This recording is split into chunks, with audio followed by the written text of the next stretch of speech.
Fala aí, bruxões, beleza?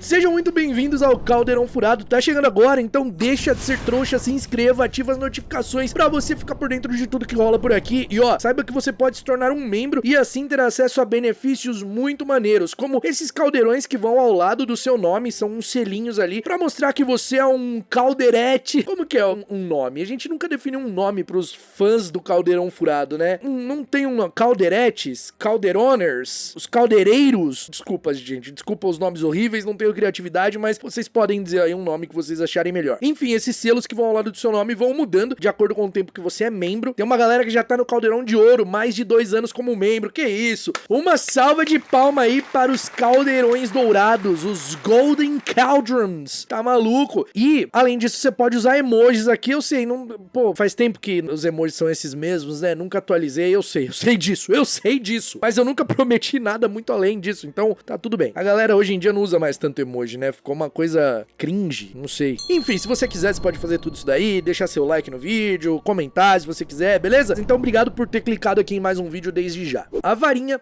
é um instrumento obrigatório para todos os alunos de Hogwarts, como consta na carta deles de aceitação, que vem com a lista de material ali e diz que eles têm que levar uma varinha. Não tem opção. Tem que levar a varinha, não tem jeito, é obrigatório. E é muito comum que os bruxos da Grã-Bretanha comprem suas varinhas na loja Ollivander, que fabrica varinhas aí desde 382 a.C.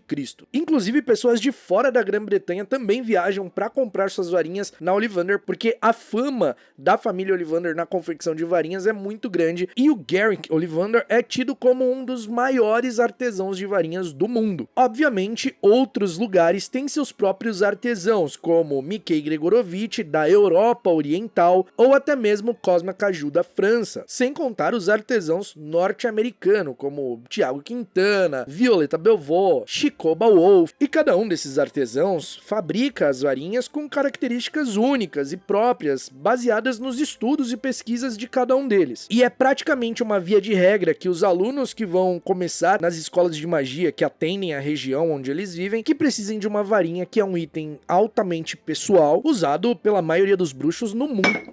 Ai...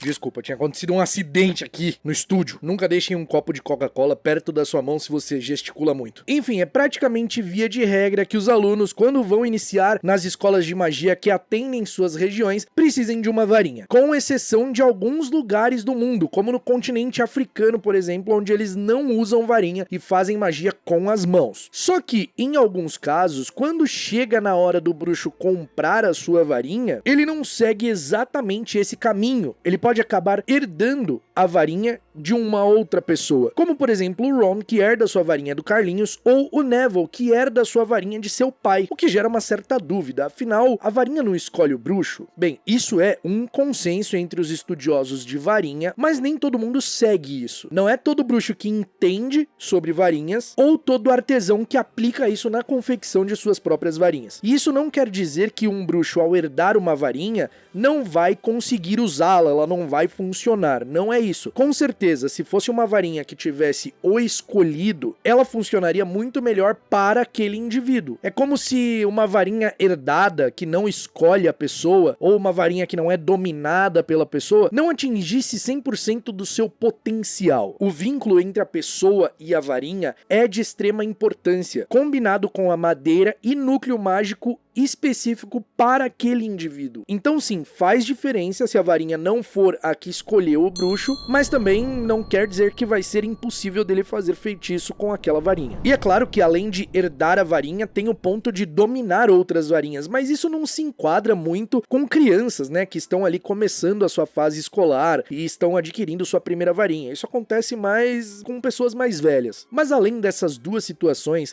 também existe uma muito interessante, que é os bruxos que fabricaram suas próprias varinhas. Isso é muito curioso e muito interessante. Um dos 4 fundadores de Hogwarts, Salazar Slytherin, que é considerado um dos maiores bruxos de seu tempo, fabricou sua própria varinha. Apesar de sua ideologia preconceituosa, Salazar Slytherin era sim um grande feiticeiro com grandes habilidades mágicas, e ele usou do seu conhecimento para confeccionar uma varinha perfeita para ele. E provavelmente essa varinha que ele criou é a sua segunda varinha, e não a primeira, porque a primeira ele deve ter adquirido quando jovem, mesmo que Hogwarts não existisse, né, quando ele era uma criança, provavelmente ele teve uma varinha antes de ser o fundador da escola. A madeira que ele usou na confecção de sua varinha é conhecida como Snakewood, ou pau-cobra. Ela tem esse nome porque a sua aparência possui uma característica muito parecida com a aparência das cobras, e o núcleo mágico da varinha de Salazar era nada menos do que o fragmento do chifre do basilisco. Justamente o basilisco que ele criou para deixar na Câmara Secreta em Hogwarts. Então, por isso eu chego à conclusão de que essa varinha foi uma segunda varinha, porque o Salazar criou o basilisco só quando ele iria deixar Hogwarts. Ele cria o basilisco e deixa ele na Câmara Secreta, porque antes disso ele usava a Câmara Secreta para ensinar magias proibidas que eram mal vistas aos seus alunos pelos olhos dos outros fundadores. A Câmara inicialmente não era o lar do basilisco, ele só colocou o basilisco ali quando ele decidiu deixar Hogwarts. Como a varinha dele possui o fragmento do chifre de basilisco, isso me leva a crer que ele só fez essa varinha depois já de ter fundado Hogwarts, foi uma segunda varinha. E uma coisa muito interessante sobre as características da varinha de Salazar Slytherin é que ela foi feita justamente para ser herdada pelos seus descendentes. Diferente das varinhas que o Olivaras confecciona, que cada uma escolhe uma, essa foi feita pelo Salazar para ser herdada mesmo, para passar de geração em geração. E é muito interessante que ela tenha essas características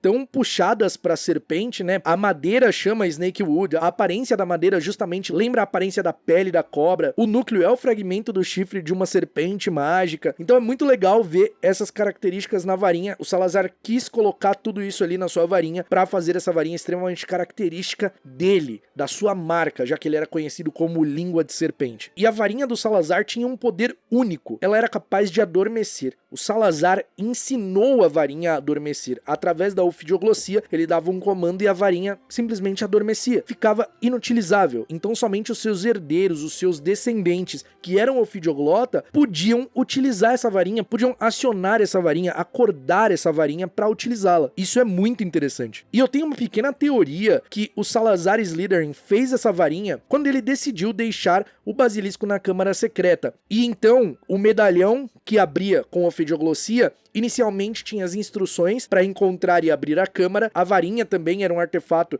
que precisava de ofidioglossia para ser usada, né, para ser acionada ou para ser adormecida. Então acredito que esses itens que ele criou e deixou para os seus descendentes continham essas instruções para que eles concluíssem a sua tarefa de expurgar os nascidos trouxas de Hogwarts. Mas isso é só teoria, é só devaneio. Enfim, a sua varinha foi passando pelos seus descendentes até que ela foi roubada de Gormlate Gaunt, que era uma bruxa das trevas que matou a sua irmã e o seu cunhado e sequestrou a sua sobrinha, porque eles não seguiam a ideologia puro sangue e ela não queria manchar o nome da família. Só que aí a sobrinha dela, que era ninguém menos que Isolde Sayre, a fundadora da escola de magia Ilvermorny, que é a escola de magia da América do Norte, rouba essa varinha e foge pro Novo Mundo. Ali ela constrói o Ilvermorny, enfim. E então a varinha fica com a Isolde Sayre até o momento em que Gormlate Gaunt consegue encontrá-la e adormece a varinha. Porque a Isolde Sayre não era ofidioglota, ela conseguia entender, mas ela não falava a ofidioglossia. Ela conseguia entender a serpente chifruda, que é uma criatura mágica norte-americana, mas ela não falava. Então a Gormlate Gaunt chega ali em Ilvermorny, adormece a varinha e torna ela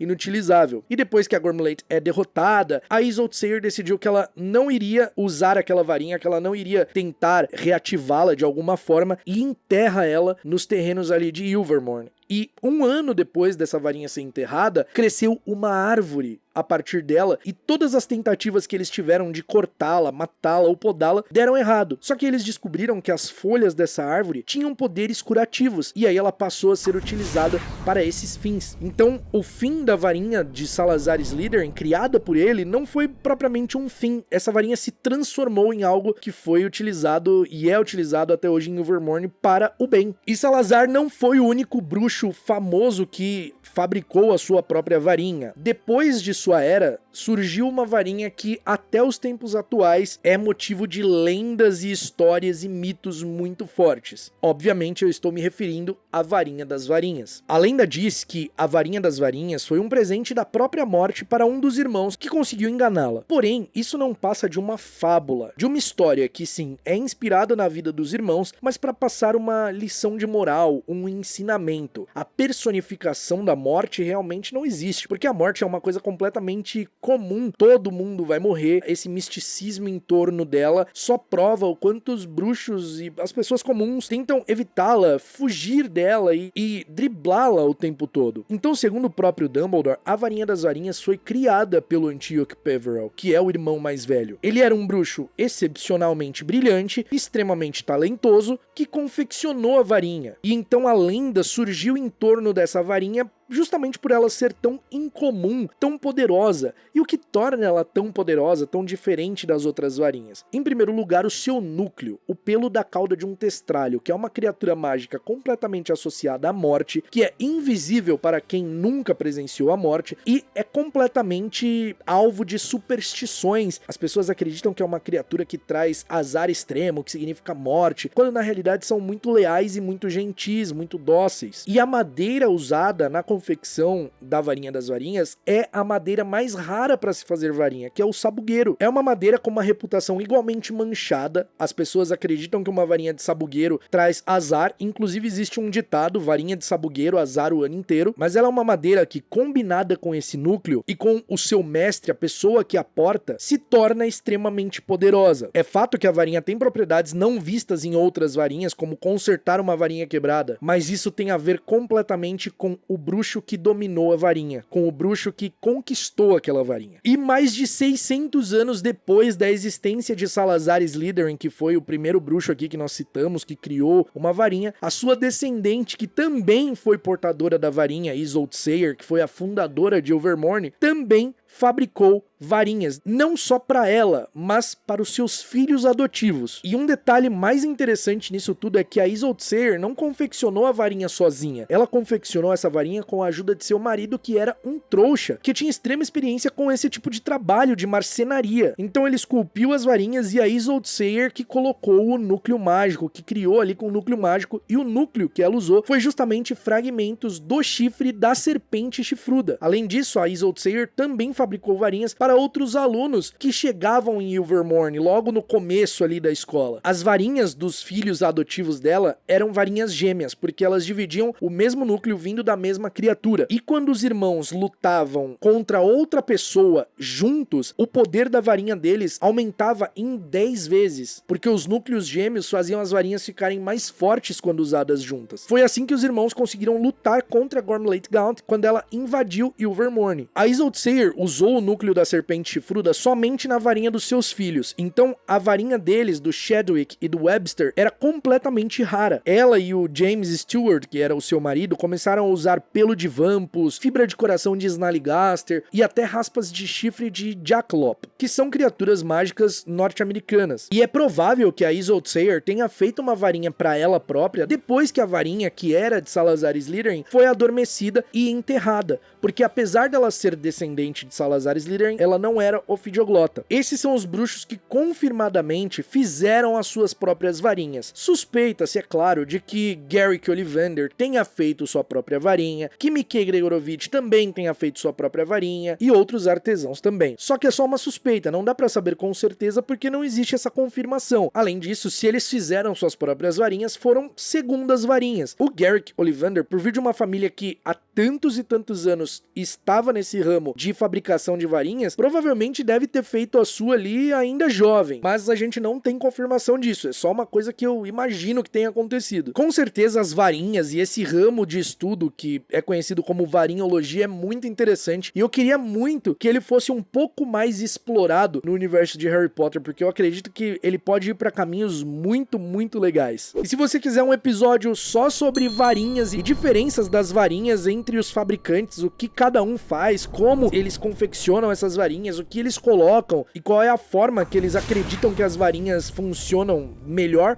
para os bruxos, para os seus clientes, comenta aqui que eu trago um episódio só sobre isso. A gente se vê num próximo episódio do Caldeirão Furado e até lá, mal feito feito.